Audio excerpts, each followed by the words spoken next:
Hello and welcome to Kitchen Counter Crafts. If you like this video, would you please like, comment, share, and subscribe? I'm going to do a comparison of a bunch of different Esterbrook J series pens, and all of them are mine except for this one, which is my husband's, and I'm going to cover all of these in just a moment.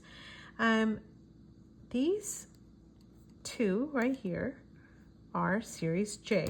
And if you'd like to know more about the J series pen, would you check out the video that I have on this one here that I inked and just did a writing sample of. So these two are J series. I'm just gonna mention a little bit that the J series came out around 1948, especially the ones that had the double jewels. And this one was called the TJ, or JT, which is the J Transitional. So it was prior to the double jeweled J's. And the J Transitionals are kind of interesting because they had three different versions of them. The first one has 3 lines in the jewel. This one does not have any lines in the jewel. It's very flat and looks quite a lot like this one. By the way, the little stone-ish piece of plastic on the top is called a jewel. This one does not have a jewel on the bottom. It's completely flat, as you can tell, kind of here where the light hits it. When I first bought it, I thought, uh-oh, that does not have a jewel on it. Didn't quite realize that was a transitional. I had to do some research on it. So this one is the similar, like a J style. So this came out right after. It is the same width. It's the same length as the transitional J, but has a jewel on the bottom and on the top, like the J does, the transitional does not. And let me just show you.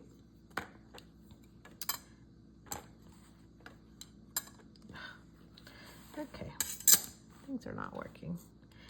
There we go. So size-wise, they're the same in terms of diameter, which is about 12 millimeters, and same size except for the jewel on the bottom, which is kind of bumping it out just a tad bit. And I'm gonna uncap. You're gonna see this is right about 4.5 inches, as is this. So really no difference at all other than the double jewel. So there's a couple other things though. Every single J is not just a J. There's lots and lots of different variations on them. And so, as I mentioned, this one had 3 lines at the first, and then this model that I have does not have a line on it at all. It's just very much like the other Esterbrook that I showed you. The other thing that this has, hopefully I can show you. Can you see it? Yeah, there we go. There we go. Okay. Thank goodness you can see it here. So this just says Esterbrook made in the USA, and they usually have a R with a circle for the registered symbol, and that was the very beginning ones that had the 3 lines and then had the R for that. But you can tell that this is maybe the second version of the transitional J. There were also some after the J's came out. Let me go into that. Okay, so we're done with the transitional. We're good. Oh, well, actually, no, not yet. So the next version of the transitional J came out with Esterbrook written on the clip. So this has just 3 lines on it. You can tell it does not have anything. However, I can just show you what that Esterbrook writing looked like because of the J. So here's the J. It says Esterbrook on there. And then when you look for the etching, there we go. Golly, it's difficult for me to find it. There it is. Can you see it? Holy guacamole, I had to totally look for this. could not find it. It's very light. It's not like the other one at all that I have.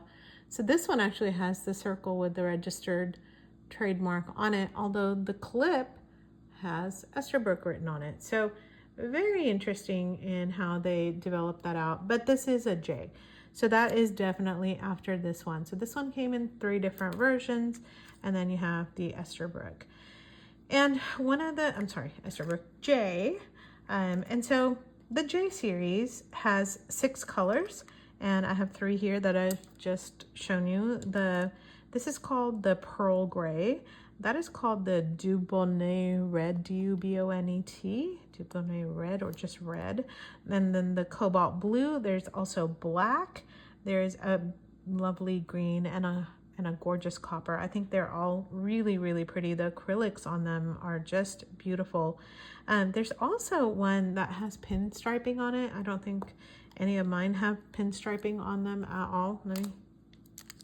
Let me show you, but I was actually going to ask you if you thought it had pinstriping on this blue one. I do see some stripes. Are those the pinstripes? I think they're supposed to be a lot like skinnier stripes, but anyway, and by that same virtue, this black one, I mean the gray one, looks like it has pinstriping, but that definitely is not pinstriping. So anyway, just so you know, the colors are not rare. These pens are not rare, so don't let anybody tell you otherwise and say, oh wow, I'm selling such a rare pen. They're not rare.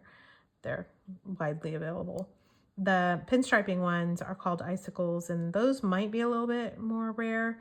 And the blue color in the icicle, this is not, I don't think it's an icicle, but the blue in the pinstriped one is made in Mexico. Everything else was made in the US. Okay, so that's a little bit more than you probably wanted to know. But what I want to do is go into the LJ. So the LJ is just a skinnier version of the J. So I'm going to take these guys out just because they can confuse the issue. Oh wow, something was leaking. I think it's my red one. All right, so these two are the J and the LJ. So you can just see a little bit of a difference here. I don't know if you can. I can just because I'm holding them, but you may be able to see now the difference. This J has a lot bigger jewel. This one is smaller. The width of the two are definitely, like, this is way slimmer than this one. Not way, it's like a millimeter difference. But when you're touching them, it really does feel different. I'm going to uncap both. And then you'll be able to see also that the grip is just a little bit bigger on the J. So I think I measured these already without the cap. They measure exactly the same. So they're the same length. It's just a difference in the width of these pens, and then the jewel as well. Golly, I'm like all over the place. I don't know if I measured these with the TWSBI.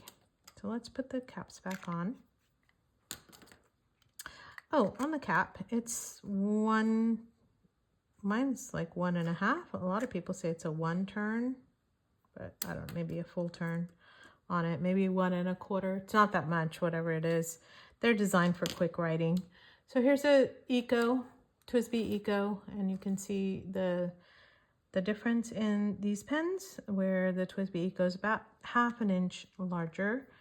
And then I'm gonna uncap all of these.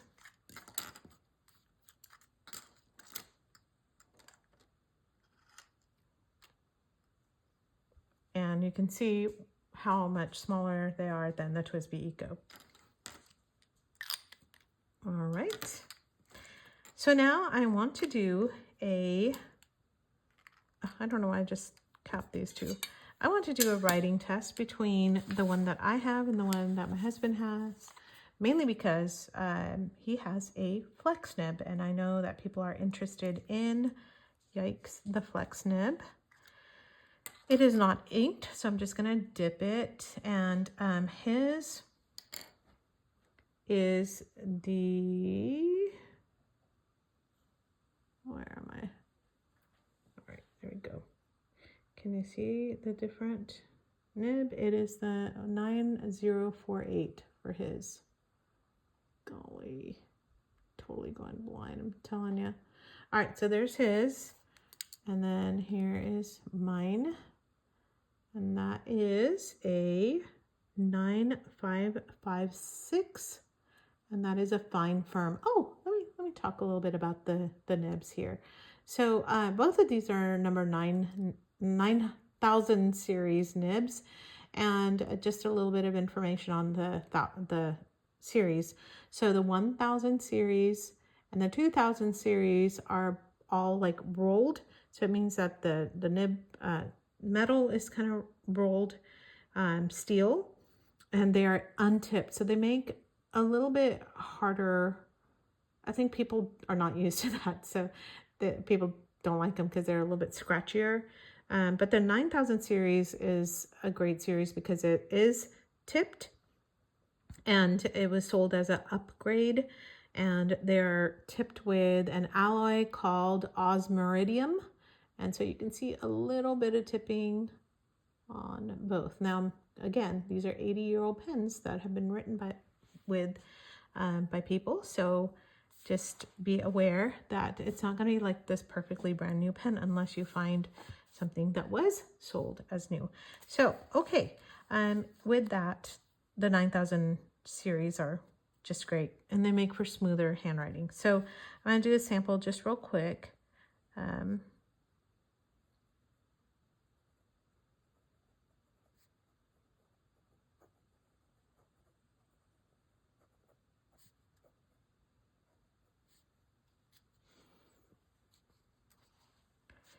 And I inked this with Diamine Earl Grey. I don't know if you can see this. I'm going to turn the light. It's a super overcast day, and I'm getting all kinds of shadows and things. So you're also getting a shadow off my hand. Let me see if I can fix that. All right, I'm stuck with the hand shadows, so that's okay. Well, at least it's a little bit more light so you can see the writing sample.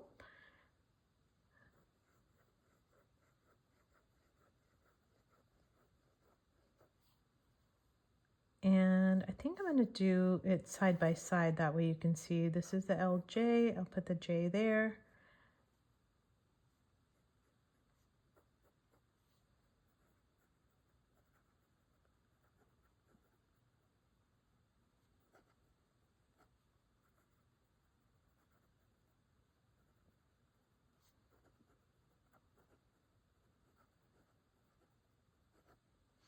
Hardly any feedback. It really is a smooth writer.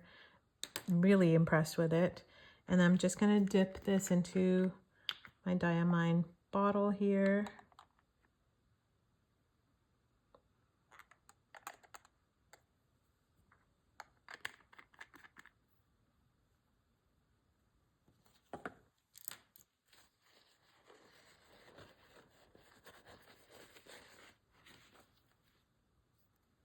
So inks are the same.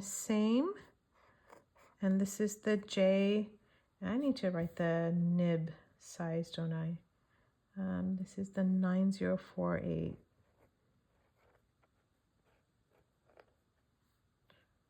That I can already tell has lovely flex to it. And I'm writing very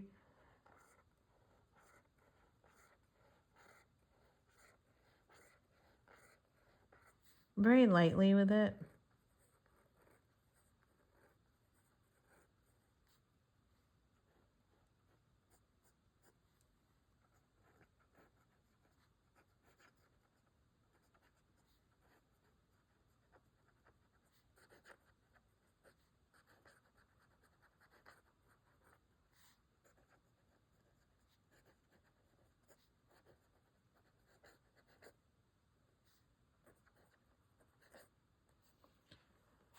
Okay, so do believe the hype. That actually is it's an incredible writer. If you are looking for kind of an inexpensive flex, it definitely has that.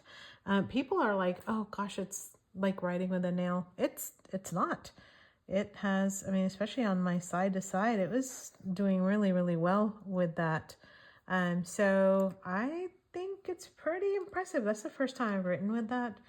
And I mean, like actually written with this, but of course this one was not supposed to be a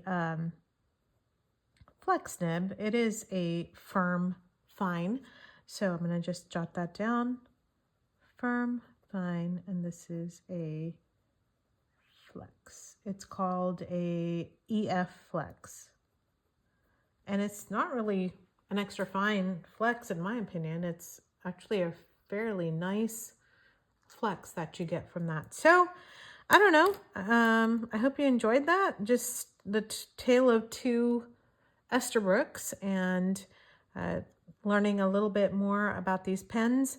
I do not assume that I know everything. I'm just now venturing into this. Would you put a couple comments down and tell me what you think of the Esterbrook J's?